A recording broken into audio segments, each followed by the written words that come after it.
Last week I read an article in the Wall Street Journal and then did a video about it, or at least mentioned it in a video, about a collaboration between Google and Apple on this tracing program done through phones. Now, both between the Android phone and the Apple phone, it's 80% of the phones that are used in the United States. And what they're going to do is take advantage of the Bluetooth, which is a low frequency radio wave that will ping other phones as we move through our lives. And then as someone, for 14 days, if someone gets the virus and uses this program, it will notify us if we've also subscribed into the program, the app as it is. And it's a complicated program.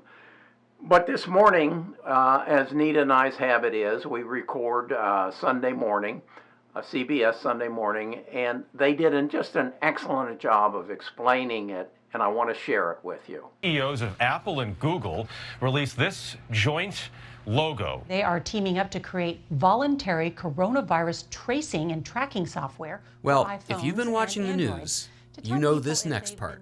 And then we came together, and literally it was a mind meld. Dave Burke is the Vice President of Engineering for Android at Google. Almost too many people volunteering. Everybody can't find anyone who doesn't want to help with the pandemic. And Bud Tribble is the Vice President of Software at Apple. Two tech titans launching a rare collaboration to help. Not only is it historic that these two huge tech rivals are working together. The idea here that Google and Apple had, it wasn't new with us, was could we use mobile phones to help public health agencies do a better job to amplify their efforts on contact tracing. And it's actually a credit to the academic institutions both in the US and in Europe and in Asia. There are a lot of researchers thinking through this problem. So how does this whole collaboration and how does this whole tracking work? Well, it's pretty complicated. So let's take it slowly and let them walk us through it. You've heard of Bluetooth, right? It's a weak radio signal that lets your phone send music to wireless headphones or music to your car's stereo. Very soon, iPhones and Android phones will continuously broadcast a Bluetooth beacon, basically a big number that changes every few minutes, to any phones within about 15 feet. Meanwhile, of course, your phone is picking up the beacons from all other phones nearby. It remembers these interactions for 14 days. Now, here's the cool part. Suppose that a few days later, this guy tests positive for COVID-19. If he's willing, he can report his diagnosis in an app from a public health agency. At that point, everybody he's exposed in the last 2 weeks gets notified on their phones and advised to seek testing or quarantine. And to be clear, nobody has to participate if they don't want to, is that right? It's under user control. They can turn it on or off. That is one of the principles that Google and Apple aligned on, in the first 5 minutes, maybe in the first 5 seconds. If somebody opts in, will their name ever be shared?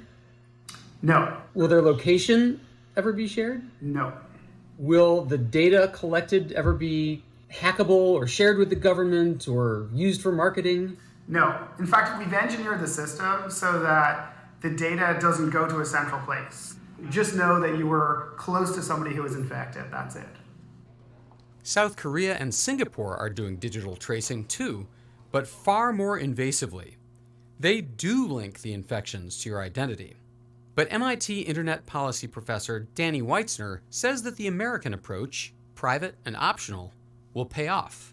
If we force people into this, they'll likely try to hide from it. And if everyone wraps their cell phone in aluminum foil to try to prevent these signals from spreading around, then we would have failed. Google and Apple aren't writing the actual apps. Instead, they'll help state public health agencies create the apps, which should start arriving next month. One of the most amazing things about this collaboration is that it's Apple and Google. I mean, for many, many years, we've thought of these two companies as smartphone arch rivals. It's very reassuring that we see the world the same way. We see the potential for smartphones to help people. This historic collaboration between Apple and Google does face a few challenges. Maybe not enough people will choose to turn it on. Or maybe you'll get a notification, but you're actually fine. or vice versa? And if you are notified, what then? Millions of people still can't get tested or can't afford to self-isolate. But Dave Burke and Bud Tribble are optimistic. This is just one action and that we have to realistic. take. It's not a panacea. It's not the silver bullet. We have to do many different things in order to beat this pandemic. My takeaway on this is these are two companies I want to own. I want to own Google and Apple because they are going to be a part of the major change in our life. This comes around every so often. Certainly, the railroad was a major change. I saw a piece the other day that indicated how refrigerated railroad cars were able to bring us fresh foods, to bring us fresh meats, and that changed the way that we lived. I also remember a phone call I got a number of years ago from my father. I believe it was in the late 90s, and he said, I want you to invest in a company for me. I was managing his portfolio. It's by the name of Pfizer. And I said, Dad, why do you want to buy Pfizer stock? He says, they have a new product that I think is going to change the way I live. And I said, what's that? And he says, it's called Viagra. And with a little more conversation, I found out what it was about. And I said, Dad, that can't be a big deal. He says, trust me, it's a big deal. It's going to change the way you live.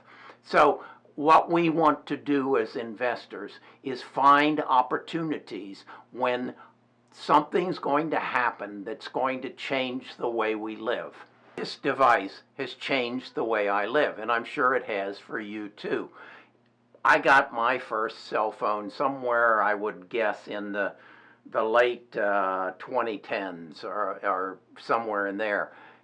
And I've now become dependent upon it. Now, as what we just learned, this is going to be a device that is going to change our lives again. It's going to change our health. I've done videos where I've talked about the smart bathroom, how this device will feed information into the cloud and then come back to us and verify that we're healthy. It will check our stool, it will check our urine, it'll check the saliva in our mouth.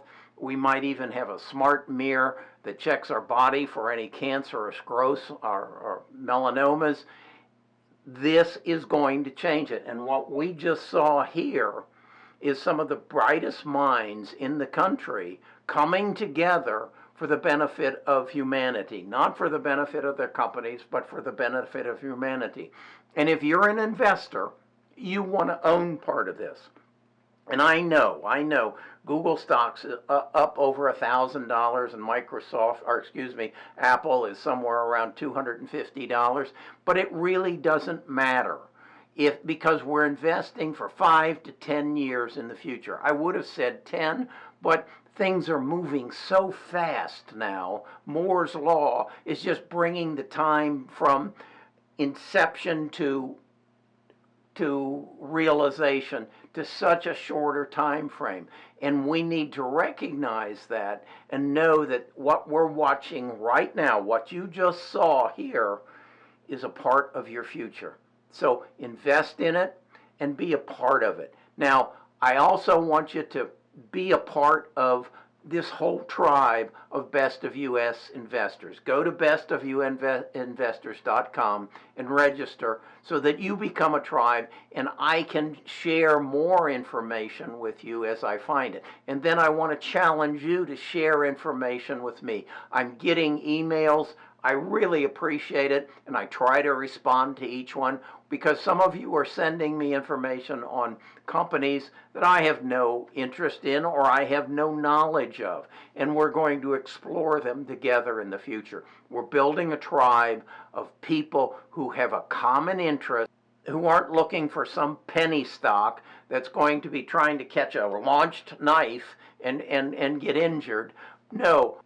We're smart investors who take our individual knowledge, collect them together, and make good investment decisions. This is going to grow into something that people all over the world are going to want to be a part of.